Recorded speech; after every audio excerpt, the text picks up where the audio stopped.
un système dans l'ensemble canonique.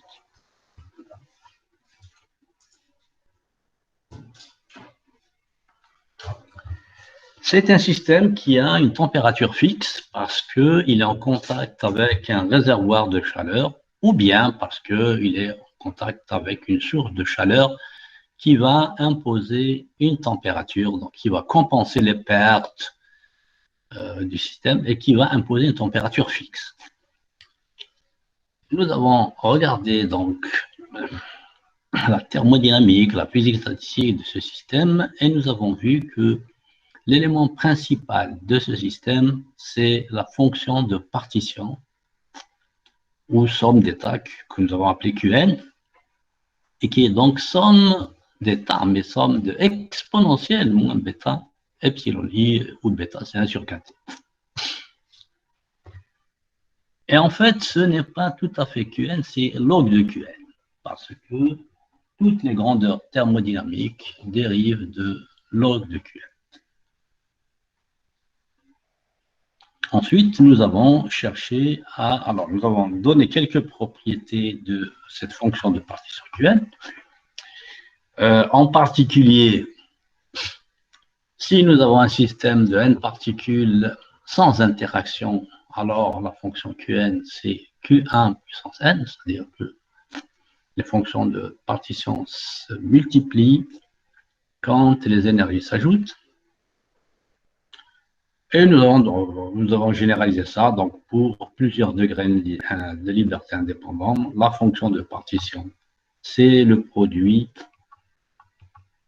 Ça ne marche pas comme je veux. Non. Pourquoi est-ce que je ne peux pas l'avancer? Voilà.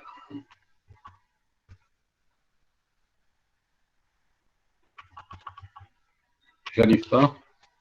Ah, qu'est-ce que c'est que ça? J'arrive pas à l'avancer.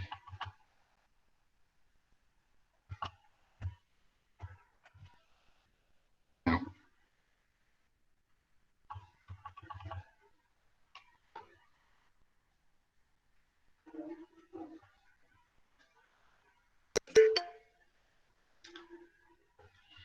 Ah.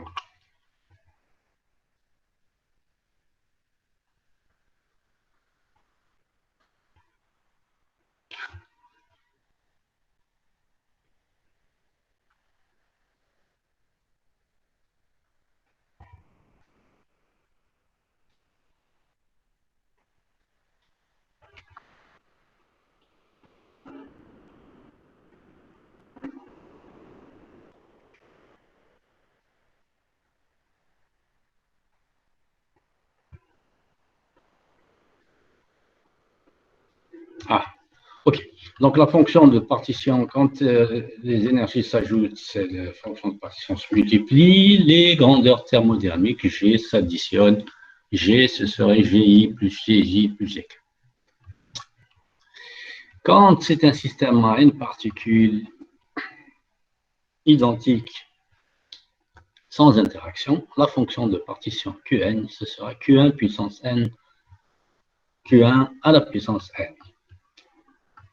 Et nous avons vu l'exemple du gaz parfait. Alors, le gaz parfait, la fonction de partition avec des énergies epsilon n, epsilon 0, nx carré plus ny carré plus nz carré, nous avons vu que le calcul de la fonction exactement, de manière exacte, est difficile. Bon, on ne peut pas le calculer comme ça. On fait une approximation, donc on utilise l'approximation d'Euler-Maclaurin pour faire le calcul de la fonction littéralement.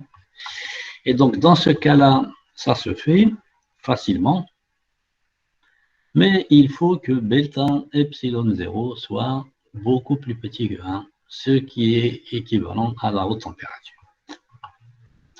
Donc la fonction de partition pour un système de n particules d'un gaz parfait dans un volume V à la température T où eh bien, Qn, c'est Vn sur H3n, 2πm sur bêta, ou bien 2πm4t à la puissance 3n sur 2. Donc, tout ça, nous l'avons donné la dernière fois. Et nous avons vu qu'on pouvait remplacer la sommation sur les niveaux d'énergie, la sommation sur les nombres quantiques par une intégrale sur l'espace des phases en divisant par H3. On intègre exponentielle moins bêta H. H, c'est l'hamiltonien sur l'espace des phases. Et on divise par H3, H3 étant, H étant la constante de Planck. Quand on calcule donc sous cette forme en utilisant l'espace des phases permis, eh ben on retrouve Q1 V sur H3 2πm 4t3,5, qui est le même que le résultat obtenu en utilisant l'approximation de l'air Maclaurin sur la sommation discrète sur les niveaux d'énergie. Donc voilà, Q1 V sur H3 2πm 4t3,5. Et là, nous allons introduire une quantité lambda H sur racine de 2πm4t qu'on va appeler la longueur d'onde thermique moyenne. C'est la longueur d'onde de Broglie associée à une particule d'impulsion P égale, c'est H sur P, lambda égale sur P pour la longueur d'onde de Broglie. C'est P, mais l'impulsion, c'est racine de πmk. L'énergie cinétique EC, c'est P2 sur 2m, c'est pi kT.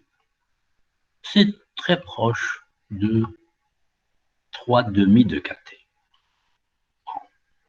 C'est le double. Alors, pourquoi est-ce qu'on introduit cette longueur d'onde sous cette forme? Ben, nous allons voir. On aurait pu faire, et c'est P2 sur 2m, c'est 3,5 de kT. Mais on aurait eu des 3, des pi dans les expressions. Donc, les physiciens ont préféré utiliser lambda égale h sur racine de πmkt. Donc, c'est une longueur d'onde thermique moyenne. C'est une longueur d'onde Broglie associée à une particule d'impulsion moyenne, donc P racine de πmkt. Et dans ce cas-là, donc en utilisant cette longueur d'onde de Broglie, nous avons Q1, on peut l'écrire comme étant V sur lambda 3. Alors, écrit comme ça, Q1, c'est une fonction de partition, c'est un nombre sans dimension, parce que V, c'est un volume, donc c'est une longueur au cube. Mais lambda aussi, c'est une longueur au cube, donc Q1, c'est V sur lambda 3. Pour que le calcul que nous avons fait précédemment, Q1 c'est V sur lambda 3, il faut que quand même lambda 3 soit beaucoup plus petit que V. Nous verrons plus tard.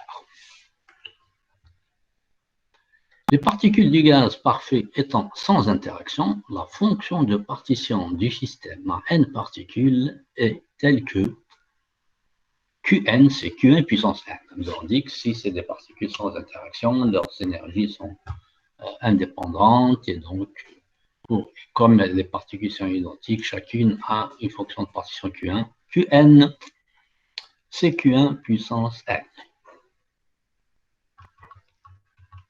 Donc, Qn, c'est V sur lambda 3, la puissance n, ou bien V sur H3, 2πm sur bêta 3,5 à la puissance n, ou bien 2πm 4t 3,5 à la puissance n. Donc voilà la fonction de partition de n particules d'un gaz parfait dans un volume V à la température T. Alors, T intervient ici parce que bêta égale 1 sur 4. Nous avons vu dans le cours précédent que l'énergie moyenne, E moyen du gaz, c'est moins d de log de Qn sur d bêta. C'est la dérivée de log de Qn par rapport à bêta. Eh bien, nous voyons, en prenant Qn qui est juste au-dessus ici, ben, d de log de Qn, c'est moins log de bêta 3n sur 2. Et donc après, ben, c'est 3n sur 2, 1 sur bêta, quand on dérive 3n sur 2, 1 sur bêta, ou bien 3n sur 2 kt. Cette expression, E moyen égale 3n sur 2 kt, 3 demi de n kt, eh ben, elle est en accord avec l'expérience pour les gaz parfaits. Donc, premier résultat intéressant, en utilisant l'ensemble canonique, nous montrons que l'énergie d'un gaz parfait, c'est 3 demi de nkt, moyennant quelques approximations pour calculer cette forme, c'est en utilisant l'espace des phases, c'est en intégrant exponentiellement n bêta h sur l'espace des phases permis et en divisant par h3 pour une partie. Ok, Qn, V sur lambda 3 puissance n, V sur h3, 2 pi m sur bêta 3 demi à la puissance, le tout à la puissance n. Nous avons l'énergie moyenne. Maintenant, nous calculons l'énergie libre de Helmholtz. Énergie libre de Helmholtz, F égale moins kt log de Qn, que nous écrivons moins nkt log de V sur lambda 3. Si on utilise cette expression de l'énergie libre de Helmholtz, F moins nkt log de V sur lambda 3, nous pouvons déterminer la pression du gaz. P égale moins df sur dv, c'est la dérivée partielle de f par rapport à v, en gardant n et t constants. Eh bien, nous trouvons que PV, alors il y a log de v, la dérivée de log de v par rapport à v, c'est 1 sur v, puis avec le moins qui sera, et moins, donc c'était plus. P, la pression, c'est nkt sur v. Là encore, PV égale nkt, c'est une relation qui est donnée par l'expérience pour les gaz parfaits.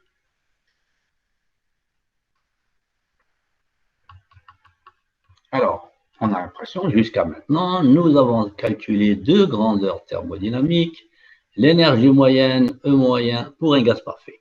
Pour un gaz parfait, l'énergie moyenne, c'est E moyen égale 3 demi de nkt en accord avec l'expérience, et la pression P, c'est nkt sur V, en accord avec l'expérience des gaz parfaits. Donc, nous avons l'impression d'avoir bien décrit le gaz parfait par la fonction de partition Qn égale Q1 puissance n. Eh bien, on va voir qu'il y a quand même un petit problème.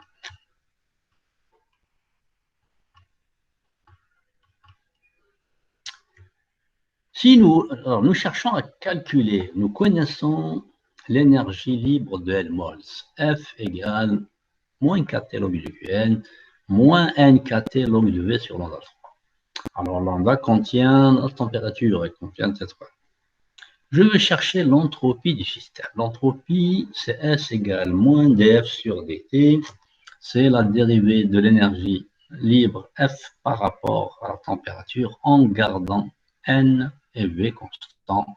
C'est les dérivées habituelles de la thermodynamique.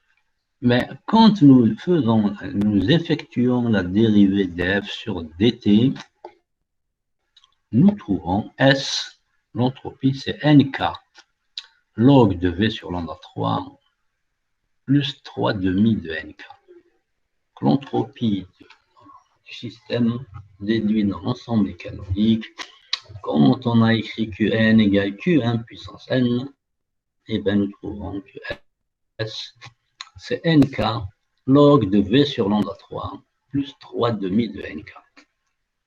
Et bien, problème, là, donc à ce niveau, il y a un problème. Il n'y avait pas de problème pour l'énergie moyenne, pas de problème pour la pression. Il y a un problème quand on détermine l'entropie du système avec, tel que nous l'avons écrit, Qn égale Qn puissance n. Pourquoi? Alors, où est le problème? Ben, si on regarde l'entropie sous cette forme, on voit que l'entropie n'est pas extensive. Elle n'est pas extensive, c'est-à-dire que si nous doublons le système, nous doublons le volume, nous doublons le nombre de particules, on devrait avoir une entropie double. Eh bien, on voit ici que à l'intérieur, il y a 2V, etc. Bon, il n'y a pas, l'entropie n'est pas doublée. Écrite comme ça, l'entropie n'est pas extensive. Donc, eh ben, elles conduisent au paradoxe de Gibbs, ce qui est appelé le paradoxe de Gibbs. Alors, Gibbs, c'est un physicien américain. C'est lui qui a noté ce paradoxe. Il a remarqué ce paradoxe. Ensuite, il en a donné une solution. Une solution empirique, c'est-à-dire sans explication, à l'époque. C'est autour de 1900. C'est autour de la date, c'est autour de 1900. Donc, Gibbs a remarqué que la variation d'entropie quand on mélange deux gaz de particules identiques dans les mêmes conditions, N1V1 T, N2V2 T avec N1V1 égale N2, N1 sur V1 égale N2 sur V2, eh bien la variation d'entropie n'est pas nulle alors qu'elle aurait dû être nulle. Voilà, je représente ce système. Nous avons deux systèmes. Un système N1, V1, PT, bon, N1 particules dans un volume V1 à la pression P et à la température T. Un deuxième système N2 particules dans un volume V2 à la pression P et à la température T. Alors, si on laisse ces deux systèmes, si les particules sont identiques, bon, si on laisse ces deux systèmes comme ça, eh bien, ou qu'on enlève la paroi entre les deux, eh bien, on devrait avoir une variation d'entropie nulle. Et ce n'est pas le cas. Nous prenons l'entropie S1 du système 1, l'entropie S2 du système 2, telle quelle, l'entropie totale, c'est S1 plus S2. Donc, on peut l'écrire, voilà, c'est l'expression S, N1 plus N2K, log de V1 plus V2 sur lambda 3 plus 3. Si on réunit les deux systèmes, c'est-à-dire si on enlève la paroi, l'entropie du système total, il s'écrit comme ça. N1 plus N2K, log de V1 plus V2 sur lambda 3 plus 3. Et donc, la variation d'entropie lors de la réunion, delta S, c'est S moins.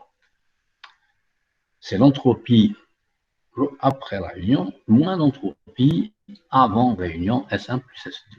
Et bien, nous constatons qu'on a N1K log de V1 plus V2 sur V1, plus N2K log de V1 plus V2 sur V2, et que cette entropie est positive, même si les particules sont identiques. Or, quand les particules sont identiques, la transformation est réversible. C'est-à-dire, si les deux systèmes sont identiques, on enlève la paroi ou on remet la paroi, c'est la même chose. On a le même système, et donc on devrait avoir delta S égale 0. Dans notre expression de l'entropie, Qn égale Qn puissance n, eh bien, ce n'est pas possible. Donc, c'est ça le paradoxe de Gibbs. Pourquoi est-ce que la variation d'entropie n'est pas nulle? Et pour lever ce paradoxe, pour que ce paradoxe n'existe plus, Gibbs a proposé la chose suivante. Il a proposé que la fonction de partition à n particules, au lieu de l'écrire Q1 puissance n seulement, on doit l'écrire Qn,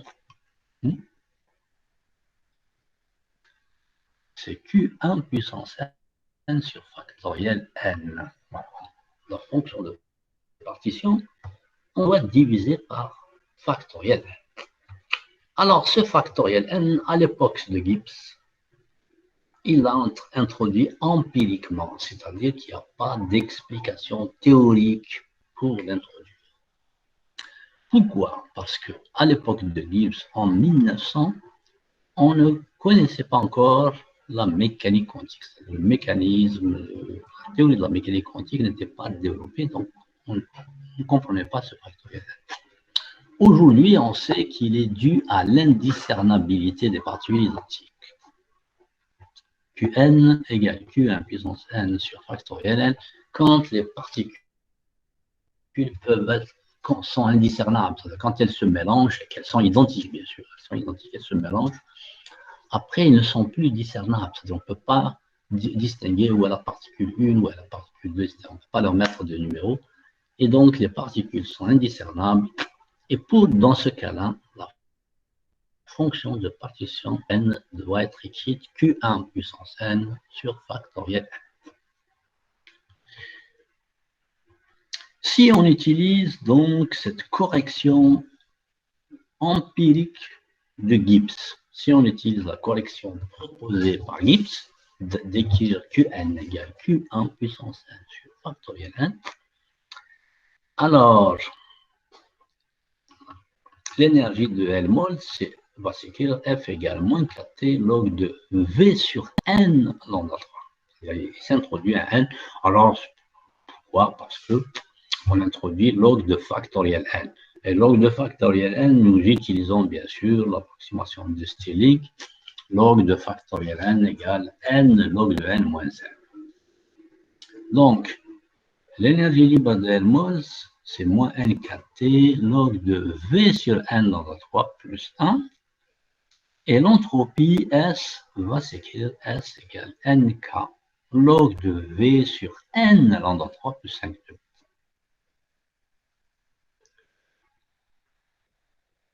Eh bien, nous constatons là que cette expression de l'entropie est extensive, c'est-à-dire que si je double tout le système, je double V, je double V. Pourquoi? Parce qu'il n'y a que le n devant. Parce que le V à l'intérieur du log va doubler, mais il est divisé par n qui a doublé aussi, donc on va avoir le même V sur n dans notre fois. Et donc, cette écriture de S me donne une entropie qui est extensive.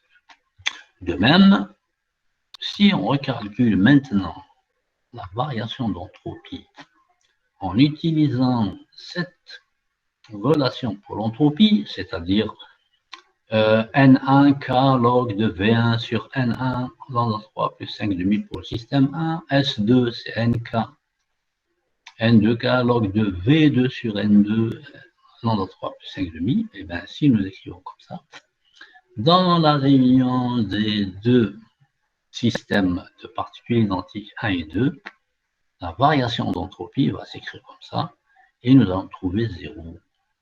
0 lorsque, évidemment, nous avons les mêmes conditions pour les systèmes que V1 sur N1 égale V2 sur N2, et donc égale V1 plus V2 sur N1 plus V2.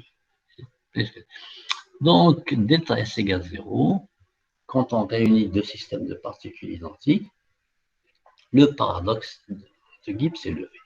Alors, je répète, le paradoxe de Gibbs a été levé, c'est-à-dire que, en particulier, l'entropie est devenue extensive quand on a utilisé la proposition de Gibbs de prendre Qn, c'est Q1 puissance n sur factoriel n. Alors que, bon, au début, on a dit c'est des particules indépendantes, Qn, c'est Q1 puissance n. Mais on divise par factoriel n, qui est un facteur donc, de l'indiscernabilité. Alors aujourd'hui, on comprend par la mécanique quantique que factoriel n, c'est l'indiscernabilité des particules. Quand on prend des particules discernables, on a un certain nombre d'états, et pour les particules indiscernables, on divise par factoriel n. Factoriel n, c'est le nombre de permutations possibles sur n particules différentes. Donc voilà, quand nous avons des particules indiscernables, alors c'est les particules identiques d'un gaz, par exemple, parce qu'elles se mélangent, la fonction de partition à n particules, c'est Q1 puissance n sur factoriel n. Il y a un factoriel n, on divise par factoriel n, qui est un terme qui traduit l'indiscernabilité. Et en fait, on sait maintenant en mécanique quantique qu'il intervient par exemple dans l'écriture d'une fonction de partition à n particules indiscernables. N'empêche que le paradoxe de Gibbs est donc levé Mais à l'époque de Gibbs, bon, évidemment, c'était quelqu'un de très génial, mais bon, à l'époque de Gibbs, on ne comprenait pas très bien son explication, puisque en 1900, la mécanique quantique n'était pas développée, donc il a fait effectivement une proposition empirique. Il dit, bon, comme ça. Voilà, donc, pour une particule maintenant, pour la n particules identiques, alors soit elles se mélangent, donc elles sont indiscernables et la fonction de partition à n particules Qn, c'est Qn puissance n sur factoriel n. Si elles ne se mélangent pas, donc elles restent discernables, et bien, fonction Qn égale Qn puissance n. C'est ce que nous allons voir dans l'exemple, le deuxième exemple. Là, nous avons le premier exemple, c'était le gaz parfait. Et bien, le deuxième exemple qu'on va étudier par l'ensemble canonique, c'est le solide. Alors, le solide, bien sûr, on va voir comment on va schématiser, comment on va symboliser un solide. Nous prenons donc alors, le solide dans une version simplifiée. Le solide, c'est un réseau d'atomes. Un réseau d'atomes, nous allons prendre un cas simple, c'est un réseau cubique d'atomes identiques. Nous avons vu déjà que un solide, un atome d'un solide, on pouvait l'assimiler à un oscillateur harmonique. Pourquoi? Parce que, regardez, la structure, si vous prenez par exemple le deuxième atome, il a une position donnée. S'il veut aller à gauche, si l'atome se déplace vers la gauche, je parle du deuxième atome ici de mon schéma, s'il se déplace vers la gauche, il va se rapprocher de l'autre atome. Et le premier rapprochement, il se fait entre les nuages électroniques qui vont se repousser.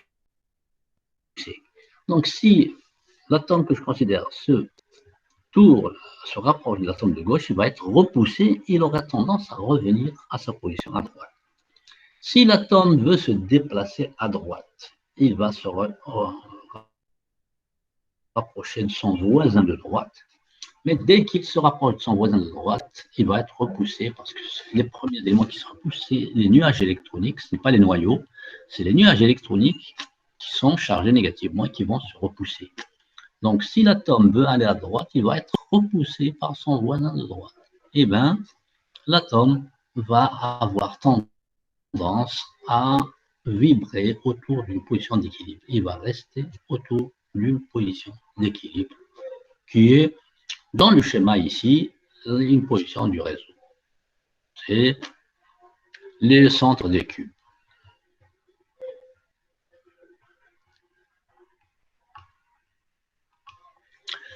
Donc, un solide. Alors, un atome, nous allons le représenter par un oscillateur harmonique isotrope à 3 dimensions, parce que,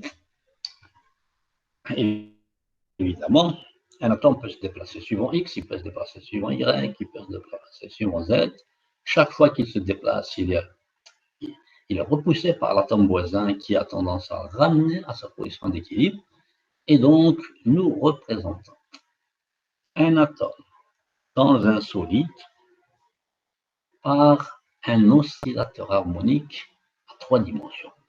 Et on suppose qu'il est isotrope, c'est le cas le plus simple, c'est-à-dire que son mouvement suivant X est le même que suivant Y et le même suivant Z.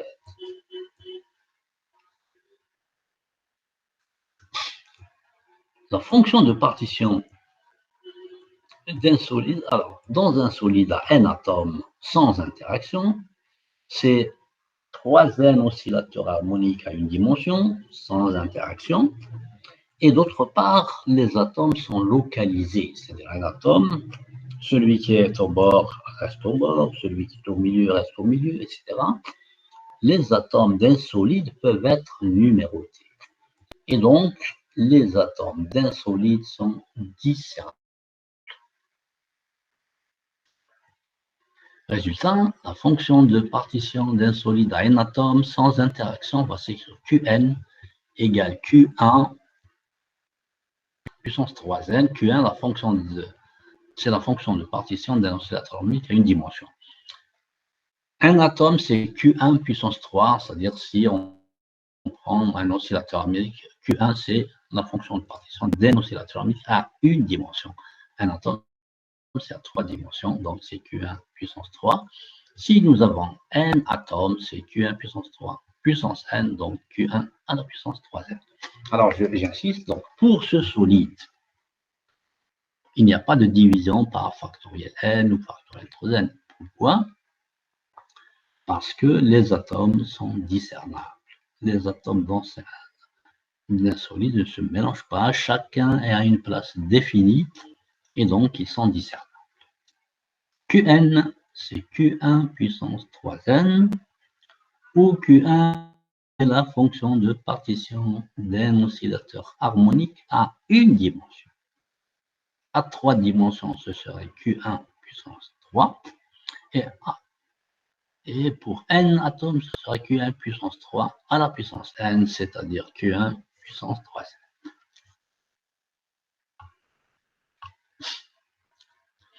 Donc maintenant, pour connaître Qn, eh ben, nous avons besoin de connaître Q1.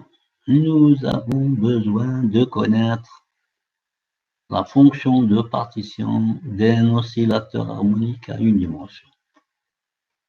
Eh bien, cherchons cette fonction de partition Q1, calcul classique.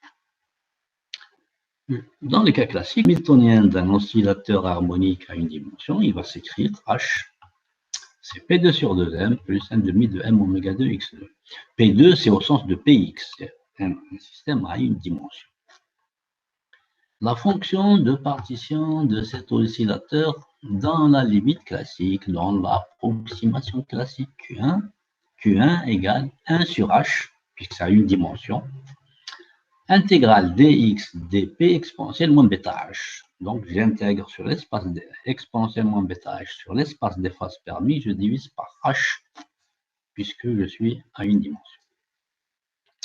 Q1 égale 1 sur h, intégrale dx dp exponentielle moins bêta px carré sur 2m plus 1 demi de m oméga 2 x.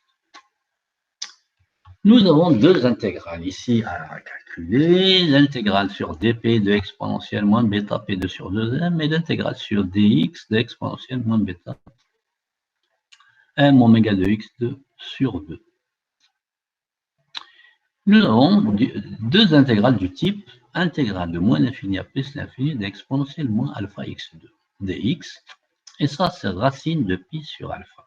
Donc Q1, alors c'est 1 sur h, il y a l'intégrale sur P qui va me donner racine de pi sur alpha, alpha c'est bêta sur 2n, et il y a l'intégrale sur x qui va me donner racine de pi sur alpha, où alpha c'est bêta m oméga 2 sur 2.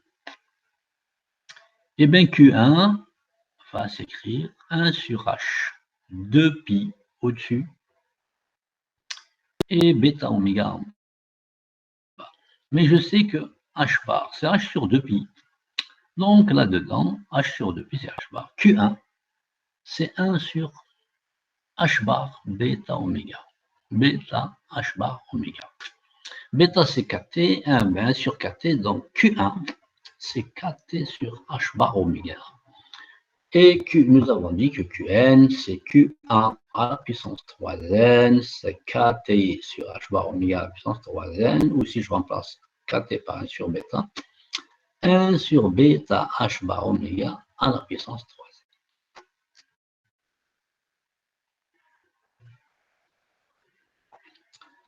Donc la fonction de partition pour n atomes d'un solide dans l'approximation classique, eh bien, Qn, c'est 1 sur bêta h bar oméga à la puissance 3n. Avec cette fonction de partition, nous cherchons l'énergie moyenne. E moyen, c'est moins d de log de Qn sur d bêta. Et bien, nous trouvons E moyen égale 3n4.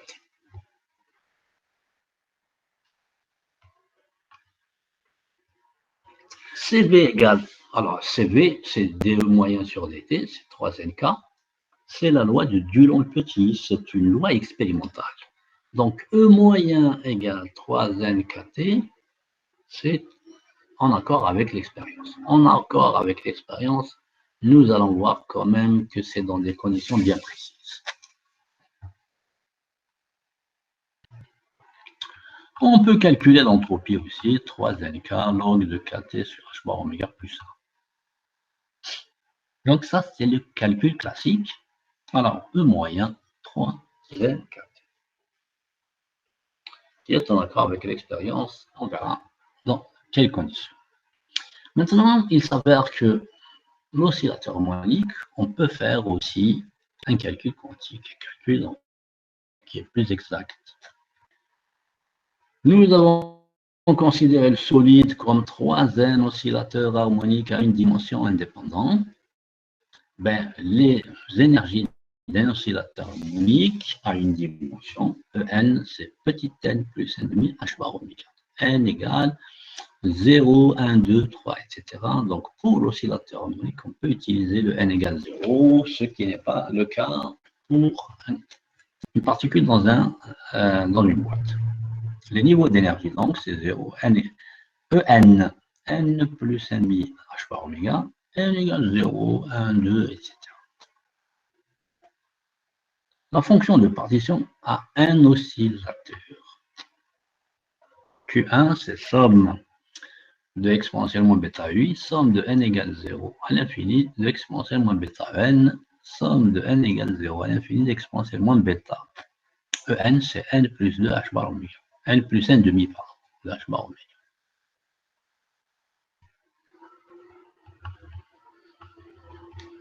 Je peux sortir exponentiellement bêta h bar oméga sur 2 et je vais avoir somme de n égale 0 à l'infini d'exponentielle moins bêta h bar oméga puissance n, qui peut s'écrire exponentielle moins bêta h bar oméga sur 2, somme de n égale 0 à l'infini de exponentielle moins bêta h bar oméga à la puissance n.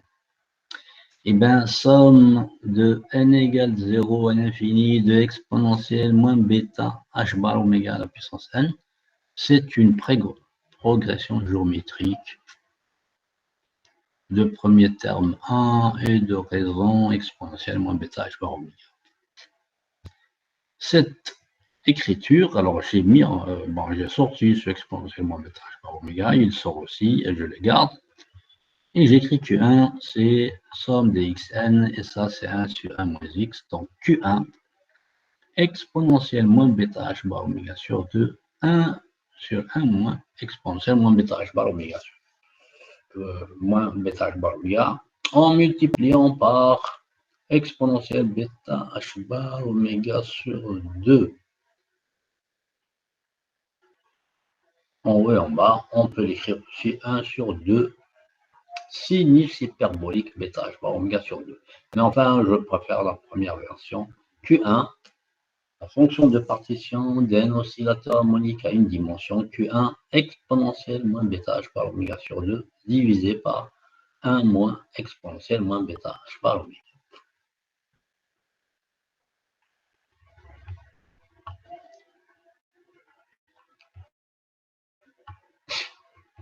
L'énergie libre de Helmholtz, c'est F, c'est moins kt log de Qn, et elle va s'écrire 3n kt log 2 fois SH bêta h bar oméga sur 2. L'énergie moyenne, E moyen, c'est moins d log de Qn sur d bêta. Je rappelle que Qn, c'est Q1 à la puissance 3n. Donc il y a 3n qui va s'écrire 3n facteur de h bar oméga sur 2 plus exponentielle moins bêta h bar divisé par 1 moins exponentielle moins bêta h bar. Que nous pouvons écrire sous la forme E moyen. L'énergie moyenne de n oscillateurs de n atomes d'un solide, eh bien, E moyen, c'est 3n h bar oméga, 1 demi plus 1 sur exponentielle bêta h bar oméga moins 1.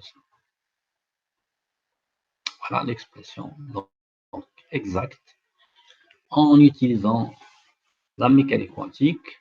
Comment on écrit l'énergie moyenne d'un solide?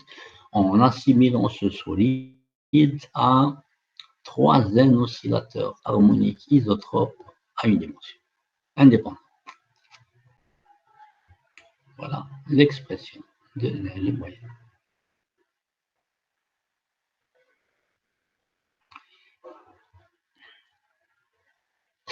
Eh bien, pour cette...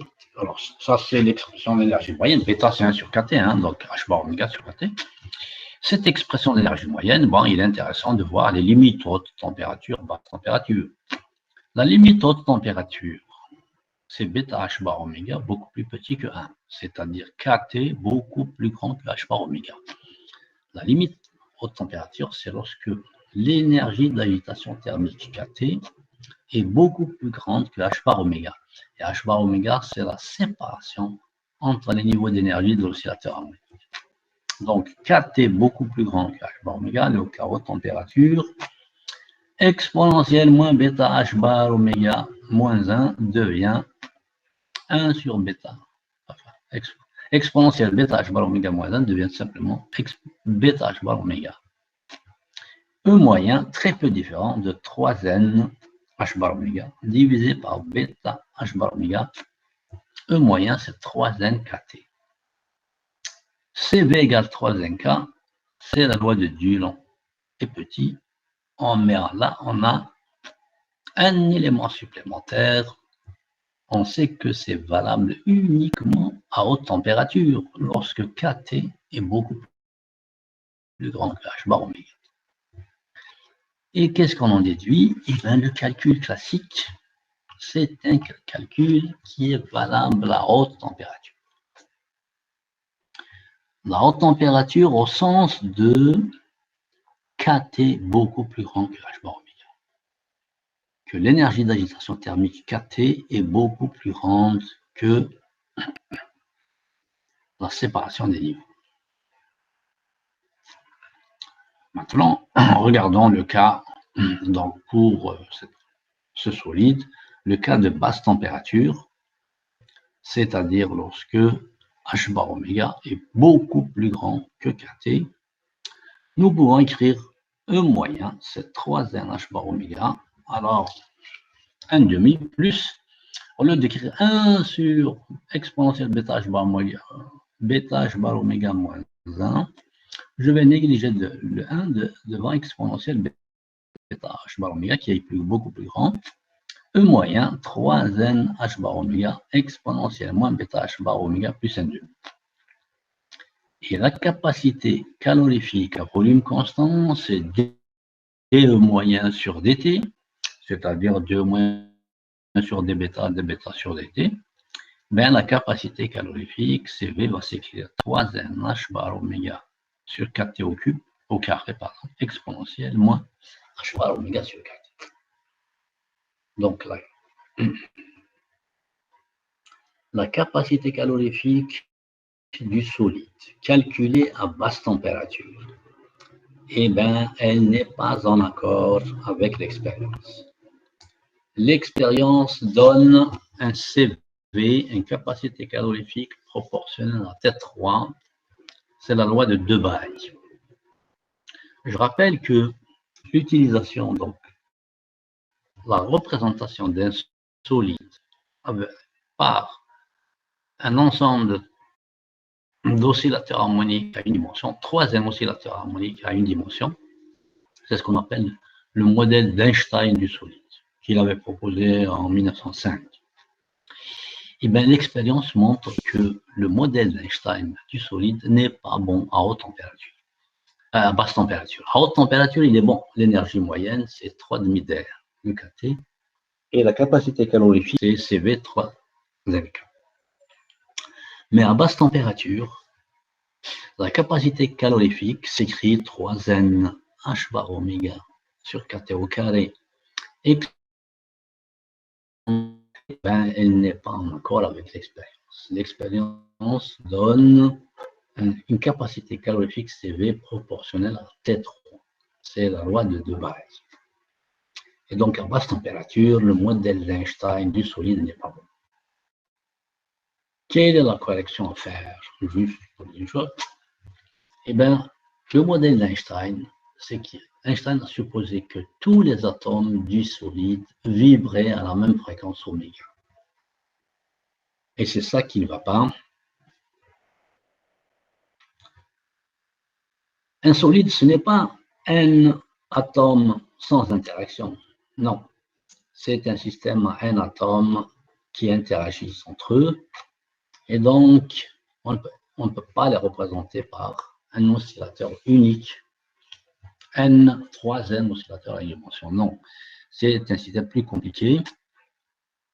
Et ces oscillateurs harmoniques sont couplés, c'est-à-dire que le mouvement d'un atome est lié au mouvement d'autres atomes. Debye a corrigé donc l'expression, le modèle d'Einstein. Il a proposé que les N atomes d'un solide ne vibrent pas tous à la fréquence oméga, ils vibrent tous entre une fréquence qui varie entre 0 et oméga d, une fréquence de coupure qu'on a appelée fréquence de Debye. Et avec ça, bon, il a retrouvé CV proportionnel à 3. Bon, on ne va pas le faire parce que ça prendrait beaucoup de temps. Précisons juste que le modèle d'Einstein du solide, qui consiste à prendre un solide comme 3e oscillateur harmonique à une dimension indépendante, il est bon à haute température, mais il n'est pas bon à basse température. Donc voilà, qu'est-ce que nous avons fait aujourd'hui? J'ai rappelé donc les conditions de l'ensemble canonique. Nous avons étudié un système dans l'ensemble, un gaz parfait dans une boîte dans l'ensemble canonique. Nous avons vu par la limite classique, nous avons vu en particulier que dans un gaz parfait, Qn, ce n'est pas Q1 puissance n ou Q1 puissance 3n, c'est Q1 puissance n sur factoriel n. Ensuite, nous avons étudié un solide par l'ensemble canonique. Un solide à un atome, c'est des atomes discernables, nous les avons représentés par 3N oscillateurs harmoniques à une dimension de même fréquence, oméga. Nous avons déterminé la moyenne. Cette énergie moyenne est bonne. Alors oui, nous avons fait le calcul dans la limite classique, nous avons fait le calcul exact de mécanique quantique. Et ça va être dans ce cas-là, c'est possible. Et la modélisation, ce modèle d'Einstein, donc représenter n atomes par 3 oscillateurs harmoniques à une dimension indépendante, il marche bien à haute température lorsque kT est beaucoup plus grand que h bar oméga. On retrouve la loi de Dulong et Petit, une loi expérimentale, mais il ne marche pas dans le cas à basse température, parce qu'il a été supposé la même fréquence pour tous les atomes, et c'est quelque chose qui n'est pas réaliste, donc ça ne donne pas un bon modèle pour les basses températures. Voilà. Est-ce qu'il y a des questions sur ce que je viens de dire? Alors, je vous enverrai bien sûr le cours complet en PDF.